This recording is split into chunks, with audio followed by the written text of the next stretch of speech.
আসসালামু আলাইকুম দর্শক। আজকে আমি আপনাদের সাথে বাংলাদেশের সাবেক প্রধানমন্ত্রী যে বিচারের রায় হয়েছে সেই বিচারের রায় নিয়ে আপনাদের সাথে খোলামেলা কিছু কথা বলবো। যেহেতু আমি এবং আপনারা বিভিন্ন টেলিভিশনের মাধ্যমে কিংবা ফেসবুকের মাধ্যমে আহ, বিভিন্ন বেসরকারি চ্যানেলগুলোর মাধ্যমে খবর জেনেছি এবং সেগুলো আমরা বিশ্লেষণ করে উম, চলুন দেখি যে কি কি অভিযোগে শেখ হাসিনাকে ফাঁসির রায় এবং আমৃত্যু কারাদণ্ড দেওয়া হয়েছে। তো দর্শক, আমরা ইতিমধ্যেই জেনে গিয়েছি যে বাংলাদেশের সাবেক প্রধানমন্ত্রী শেখ হাসিনাকে আন্তর্জাতিক অপরাধ ট্রাইব্যুনালের মাধ্যমে 5টি অভিযোগের মধ্যে 3টিতে মৃত্যুদণ্ড এবং 2টিতে আমৃত্যু কারাদণ্ড দেওয়া হয়েছে। 3জন আসামি ছিল। এক এক নাম্বার ছিল বাংলাদেশের সাবেক প্রধানমন্ত্রী শেখ হাসিনা, 2 নাম্বার ছিল সাবেক স্বরাষ্ট্রমন্ত্রী আসাদুজ্জামান খান কামাল এবং 3 নাম্বার ছিল পুলিশের সাবেক আইজিপি চৌধুরী আবদুল্লাহ আল মামুন। আমরা এটাও জানি যে শেখ হাসিনার অনুপস্থিতিতে এই রায় দেওয়া হয়েছে, কারণ 24শে গণ অভ্যুত্থানের দিন অর্থাৎ 5ই আগস্ট, যেদিন অভ্যুত্থানের শেষ দিন ছিল, সেদিন বাংলাদেশের সেনাপ্রধান ওয়াকারুজ্জামান শেখ হাসিনাকে হেলিকপ্টারে করে ভারতে পাঠিয়ে দিয়েছিল। শেখ হাসিনাকে যে 5টি অভিযোগ আনা হয়েছে, সেই 5টি অভিযোগ চলুন আমরা একটু বিচার বিশ্লেষণ করে দেখি যে কি কি ছিল সেই 5টি অভিযোগ। প্রথম অভিযোগটি ছিল উস্কানিমূলক বক্তব্য প্রদান।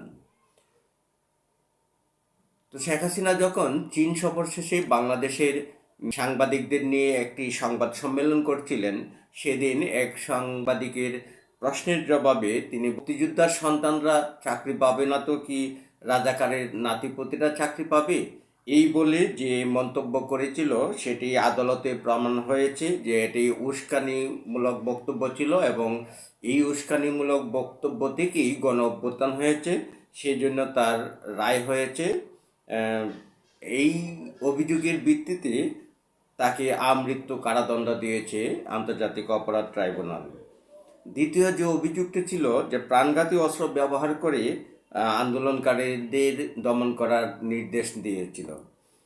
তো আপনারা জানেন যে 3জন আসামি এই মামলার। প্রথমজন হচ্ছে বাংলাদেশের সাবেক প্রধানমন্ত্রী শেখ হাসিনা, দ্বিতীয়জন সাবেক স্বরাষ্ট্রমন্ত্রী আসাদুজ্জামান খান কামাল এবং 3 নাম্বার হচ্ছে চৌধুরী আবদুল্লাহ আল মামুন। তো এই যে আন্দোলনরত 24শে যে আন্দোলনটা হয়েছে এবং এই আন্দোলনরত ছাত্র জনতাকে রুখতে শেখ হাসিনা এবং স্বরাষ্ট্রমন্ত্রী এবং সাবেক পুলিশের পতন হয়েছিল, সেই কর্তৃপক্ষের মাধ্যমে প্রমাণিত হয়েছে যে প্রাণঘাতী অস্ত্র ব্যবহার করে হলেও যেন এই আন্দোলনকারীদের দমন করা হয় এবং এটির জন্যও আমৃত্যু কারাদণ্ড দেওয়া হয়েছে শেখ হাসিনাকে। 3 নম্বর অভিযোগটি ছিল রংপুরে বেগম রোকেয়া বিশ্ববিদ্যালয়ের ছাত্র আবু সাইদকে গুলি করে হত্যা। দর্শক, আপনারা জানেন যে আন্দোলনের গতিতে এখান থেকেই মূলত টার্ন করে। যেটি ছিল বেগম রোকেয়া বিশ্ববিদ্যালয়ের ছাত্র আবু সাইদকে গুলি করে হত্যা। এটিও আদালতের মাধ্যমে প্রমাণিত হয়েছে এবং এই অভিযোগটির মাধ্যমে শেখ হাসিনা এবং সাবেক স্বরাষ্ট্রমন্ত্রী আসাদুজ্জামান খান কামাল দুজনকেই মৃত্যুদণ্ড দেওয়া হয়েছে। 4 নম্বর ছিল রাজধানীর চানকারফুলে আন্দোলনরত 6জনকে গুলি করে হত্যা। আদালতে এটিও প্রমাণিত হয়েছে যে এই 6জনকে গুলি করে হত্যা করা হয়েছে এবং এটা প্রমাণিত হয়েছে, যার ফলে শেখ হাসিনা এবং আসাদুজ্জামান খান কামাল দুজনকেই মৃত্যুদণ্ড দেওয়া হয়েছে। 5 নম্বর ছিল আশুলিয়া 6জনকে গুলি করে হত্যার পর আগুন দিয়ে পুড়িয়ে ফেলা। আদালতে এটিও প্রমাণিত হয়েছে যে গুলি করে হত্যা করা হয়েছিল এবং এবং সেটি স্বরাষ্ট্রমন্ত্রীর নির্দেশেই হয়েছিল, যার ফলে শেখ হাসিনা এবং আসাদুজ্জামান খান কামালকে মৃত্যুদণ্ড দেওয়া হয়েছে। 5টি অভিযোগের মধ্যে যে চৌধুরী আবদুল্লাহ আল মামুন সাবেক আইজিপি, তাকে 5 বছরের কারাদণ্ড দেওয়া হয়েছে। এই 5 বছরের কারাদণ্ড দেওয়া হয়েছে এই জন্য যে শেখ হাসিনা এবং সাবেক স্বরাষ্ট্রমন্ত্রী আসাদুজ্জামান খান কামাল তারা যে নির্দেশ দিয়েছে সেটা রাজসাক্ষী হিসাবে আদালতে সাক্ষী দেওয়ার জন্যই তার সাজা কমিয়ে 5 বছরের সাজা দেওয়া হয়েছে। তা আপাতত দৃষ্টিতে আমরা এই নিউজগুলোই আমরা দেখছি যে এই নিউজগুলোর জন্যই আপাতত দৃষ্টিতে আমরা এই অভিযোগগুলো দেখছি। এই অভিযোগগুলোর মাধ্যমেই বাংলাদেশের সাবেক প্রধানমন্ত্রী শেখ হাসিনা এবং আসাদুজ্জামান খান কামাল এবং পুলিশের সাবেক আইজিপি চৌধুরী আবদুল্লাহ আল মামুনকে সাজা দেওয়া হয়েছে। এই যে সাজার রায় দেওয়া হয়েছে এটা আন্তর্জাতিক মিডিয়া এবং বিভিন্ন কভারেজ, প্রিন্ট মিডিয়া সবাই এটার মাধ্যমে জেনে গিয়েছে। এই যে জানার বিষয় এবং পরবর্তী যে পদক্ষেপ, অর্থাৎ শেখ হাসিনাকে ভারত থেকে আনার যে প্রক্রিয়া, সেটার বিষয়ে বাংলাদেশ সরকার যে বক্তব্য দিয়েছিল, আইন উপদেষ্টা আসিফ নজরুল বক্তব্য দিয়েছিল যে ভারতকে আগামীকালকেই চিঠি দিয়ে জানিয়ে দেওয়া হবে যে এই সাজার মাধ্যমে ভারত যেন শেখ হাসিনাকে বাংলাদেশে প্রত্যাপন করে।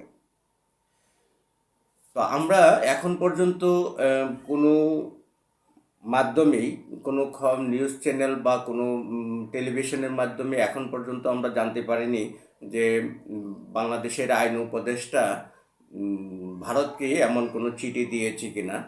তবে প্রধানমন্ত্রী শেখ হাসিনাকে এবং আসাদুজ্জামান খান কামালকে মৃত্যুদণ্ড দেওয়া হয়েছে। তো এই ব্যাপারে এখন পর্যন্ত তারা আনুষ্ঠানিকভাবে কোনো চিঠি পায়নি। দর্শক, শেখ হাসিনাকে বাংলাদেশে ফেরাতে আইন উপদেষ্টা আসিফ নজরুল এখনও আনুষ্ঠানিকভাবে কোনো চিঠি প্রদান করেনি ভারতকে। এরই মধ্যে শেখ হাসিনা এবং আসাদুজ্জামান খান কামালকে ফেরাতে আন্তর্জাতিক আদালতে যাওয়ার কথা ঘোষণা করেছে। কিন্তু কোন প্রক্রিয়া, কেন ভারতকে চিঠি দিচ্ছে না এবং না দিয়েই কেন আন্তর্জাতিক আদালতে যাওয়ার কথা ভাবছে, এটা অবশ্যই একটা গভীর আরেকটা ষড়যন্ত্রের অংশ বলে মনে হচ্ছে। কেননা শেখ হাসিনার মামলার যে রায় হলো, সে রায়ে অবশ্যই শেখ হাসিনাকে ফেরাতে চিঠি দিতে পারত ভারতকে। চিঠি না দিয়ে এখানে কালক্ষেপণ করা হচ্ছে এবং কালক্ষেপণের পরে যে আন্তর্জাতিক আদালতে যাওয়ার ঘোষণা দিয়েছে সেটা কতটুকু যুক্তিযুক্ত সেটা ভেবে দেখার দরকার। কারণ এর মাধ্যমে একটা দীর্ঘ সময় প্রক্রিয়া জড়িত। এই সময় অনেক সময়ের ব্যাপার। সেই সময় কি এরা কালক্ষেপণ করছে কিনা সেটাও, এবং না ফেরানোর জন্যই এতগুলো বিচার এবং অন্তর্বর্তী সরকারের কাজ। বাহ্যিক দৃষ্টিতে আমাদের চোখে এই বিচারের গুরুত্ব কতটুকু, চলুন তা একটু বিশ্লেষণ করে দেখি। 24শে গণ-অভ্যুত্থানের মাধ্যমে যে অপরাধ, হত্যা সংগঠিত হয়েছে তাহা কোনো সভ্য জাতি মেনে নিতে পারে না। সেই জায়গা থেকে আমরাও চাই এমন হত্যা এবং অপরাধমূলক ঘটনার সুষ্ঠু তদন্ত, বিচার প্রক্রিয়া স্বচ্ছতার সহিত সম্পন্ন হোক। কিন্তু বাংলাদেশের ক্ষেত্রে যে বিচার কার্য সম্পন্ন হয়েছে তা যদি বিশ্লেষণ করে দেখি, তাহলে 3 জন আসামির মধ্যে 2 জন আসামি পলাতক অবস্থায় থাকার পরেও তদন্ত কাজ থেকে শুরু করে বিচারের রায় পর্যন্ত 3 নম্বর আসামিকে রাজসাক্ষী বানিয়ে প্রধান 2 আসামির বিরুদ্ধে মৃত্যুদণ্ড এবং আমৃত্যু কারাদণ্ড দেওয়াকে একটা প্রহসনমূলক রায় বলেই মনে হচ্ছে।